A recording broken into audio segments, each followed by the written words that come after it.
Bharat blissful wisdom Gita జయంతి సందర్భంగా ఈరోజు ఈ వీడియోలో మనం భగవద్గీతలో మనకి తెలియని కొన్ని విశేషాలని తెలుసుకుందాం.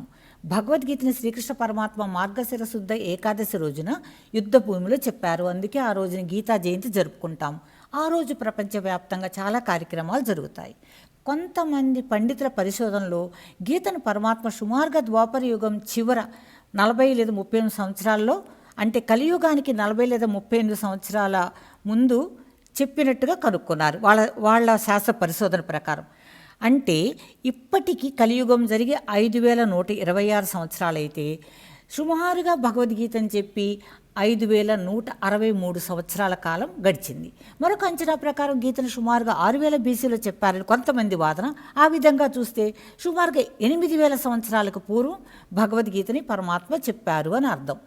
భగవద్గీతను అర్జునుడితో పాటు ప్రత్యక్షంగా పరమాత్మ మాటల్ని మరో ముగ్గురు కూడా విన్నారు. వారు అర్జునుడి రథధ్వజం మీద ఉన్న శ్రీ హనుమంతుల వారు, వ్యాస భగవానుడు, సంజయుడు. ముందుగా భగవద్గీతను ప్రపంచానికి తెలియచేసిన వ్యక్తి సంజయుడు. ధృతరాష్ట్రుడు ద్వారా ఆయన ప్రపంచానికి భగవద్గీతను పరిచయం చేశారు. భగవద్గీతను ఛందోబద్ధ మహాగ్రంథంలా సృష్టించిన కర్త వ్యాస భగవానుడు. భగవద్గీతలో మొత్తం 700 శ్లోకాలు ఉన్నాయి. కొందరు 701 అంటారు. కానీ మహాభారత ప్రకారం మొత్తం 740 శ్లోకాలు ఉండేవి. మహాభారతంలోని భీష్మ పర్వం 43వ అధ్యాయం 4వ శ్లోకంలో గీతలోని మొత్తం శ్లోకాల సంఖ్యని చెప్పే ఒక శ్లోకం ఈ విధంగా ఉంది.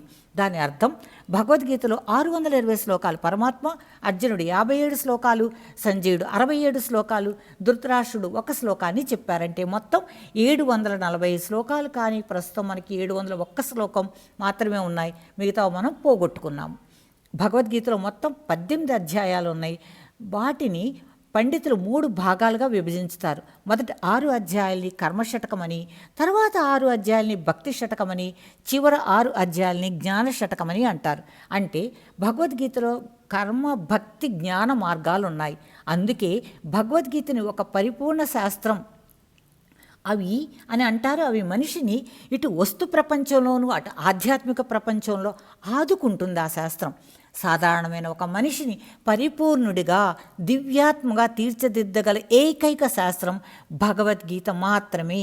భగవద్గీత దా అక్షరంతో ప్రారంభమై మా అనే అక్షరంతో ముగుస్తుంది. అంటే ఇది పరిపూర్ణ ధర్మానికి ఆధారమైన ధర్మశాస్త్రం.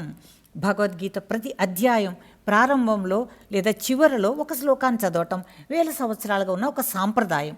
ఆ శ్లోకం శ్రీమద్ భగవద్గీతాసు ఉపనిషత్సు బ్రహ్మ విద్యాయాం యోగశాస్త్రే శ్రీకృష్ణార్జున సంవాదే అని ఇలా ఉంటుంది. దీని అర్థం ఉపనిషత్తులు, బ్రహ్మ విద్య, యోగ శాస్త్రం అనేవి భగవద్గీతలో ఉన్నాయి. ఈ 3 మనిషి అభివృద్ధికి అత్యవసరమైన శాస్త్రాలు. భగవద్గీత ప్రస్థానత్రయంలో ఒకటి. భారతీయ ఆధ్యాత్మిక సాహిత్యంలో ప్రస్థానత్రయం చాలా ముఖ్యమైనవి. అవి ఉపనిషత్తులు, బ్రహ్మసూత్రాలు, భగవద్గీత. భగవద్గీతలో 18 విశిష్ట సంఖ్య.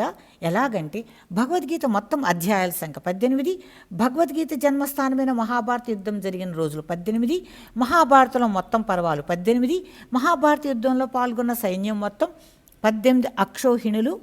అక్షౌహిణిలో ఉండే సైనిక బలం, ఏనుగులు, రథాలు, గుర్రాలు, సైనికులు, వీరి సంఖ్యని కూడితే చివరలో 18 వస్తుంది.